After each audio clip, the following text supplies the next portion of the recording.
and start.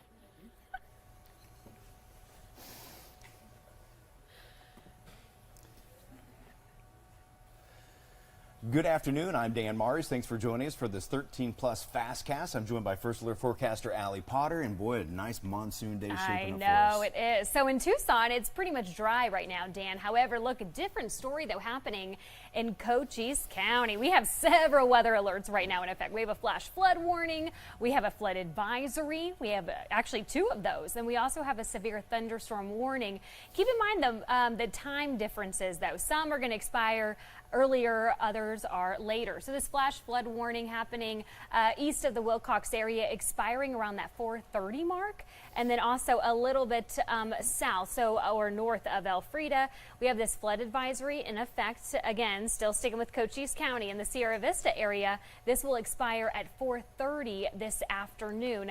I will say though, you could expect up to 1 to 2 inches of rainfall, just heavy rains that are happening right now. So what does this severe thunderstorm warning exactly mean? Well, that means that wind gusts up to 58 miles per hour and hail at least 1 inch in diameter, and a funnel cloud or a tornado is very possible. However, we have 0 reports of that happening right now. So yes, do keep in mind though, and be safe out there if you're in Cochise County. Here and down though, we are actually dealing with some cloud coverage right now, and haze in fact. 101 in Tucson, 98 for Safford. Cooler temperatures for you because of those storms in Sierra Vista, 78 degrees. 103 for Marana, 78 for our friends down in Bisbee. So could we see some rain eventually in the Tucson area? Well, according to our models, it's saying yes. By that 5 o'clock hour, Tucson seeing some showers along with Wilcox, Sierra Vista, Douglas, and then even parts of Sells. Unfortunately, not sticking around too long though. However,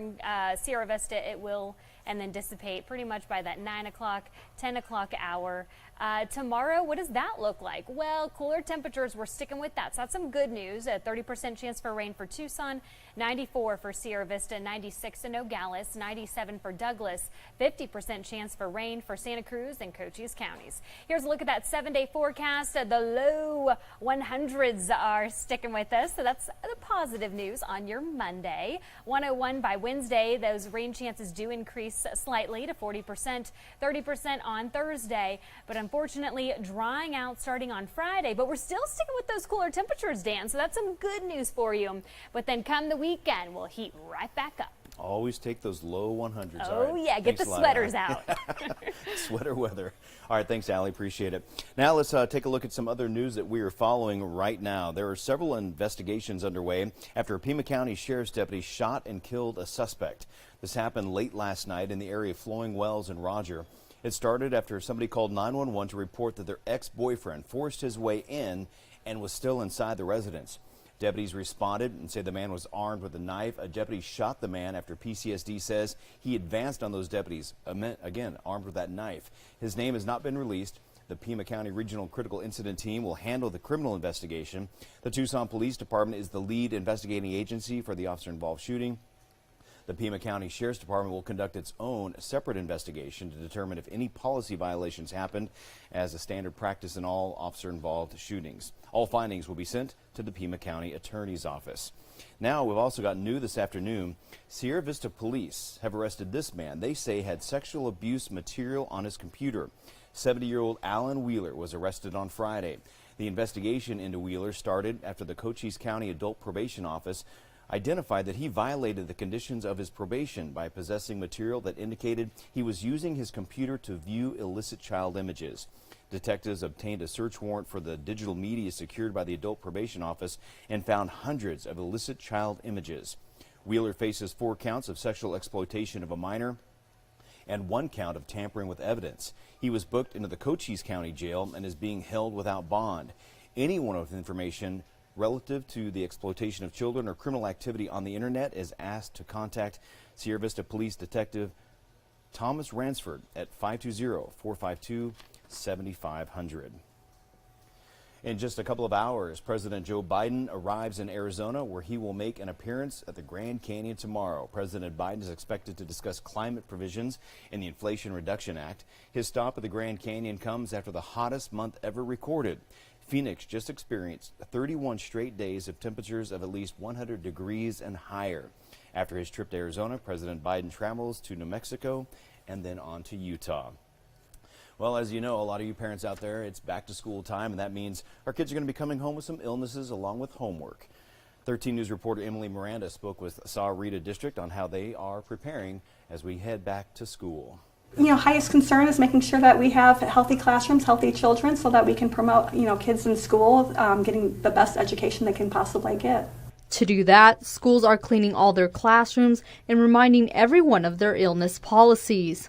So all summer it's cleaning, sanitizing, and then stocking up on Kleenexes, hand sanitizer, and then just making sure everybody's aware of the policies, the illness protocol that's in place as far as when to keep students here versus sending them home.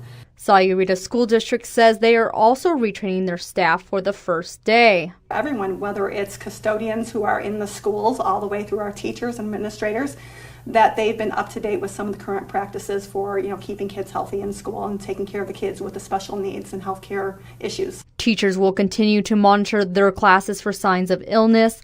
Other staff will also ensure classrooms stay clean. Our custodians have a regular schedule for cleaning, and our facilities does a great job of making sure our filtration systems are updated on a regular basis and our classrooms are clean and healthy. Reminding students of healthy habits will also be a priority. But lots of hand washing, covering cough, all that basic stuff we reinforce daily, multiple times a day with our students to try to keep germs out of our campuses.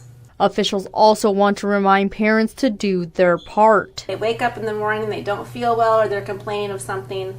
I think the parents really stop taking a minute to listen and see if they maybe should keep them home that day versus send them to school. All right, are you feeling lucky? If so, maybe you want to consider buying a Mega Millions jackpot lottery ticket. There's no mystery why the Mega Millions jackpot has grown to $1.5 billion. That's billion with a B, making it the third largest ever ahead of tomorrow night's drawing. The prize has ballooned because, well, no one's matched the game's 6 winning numbers since April 18th. We're now in August, amounting to 31 straight drawings without a big winner. The nearly 4-month-long unlucky streak could be the sweeter for the person who finally lands that top prize, which is inching towards that record lottery jackpot of $2.04 billion, won in 2022 by a player in California. Again, the drawing will be tomorrow, so if you're feeling lucky, go on out and try your luck at this. We want to just thank you so much for joining us for this 13 Plus FastCast. I'm Dan Mares. Have a great afternoon.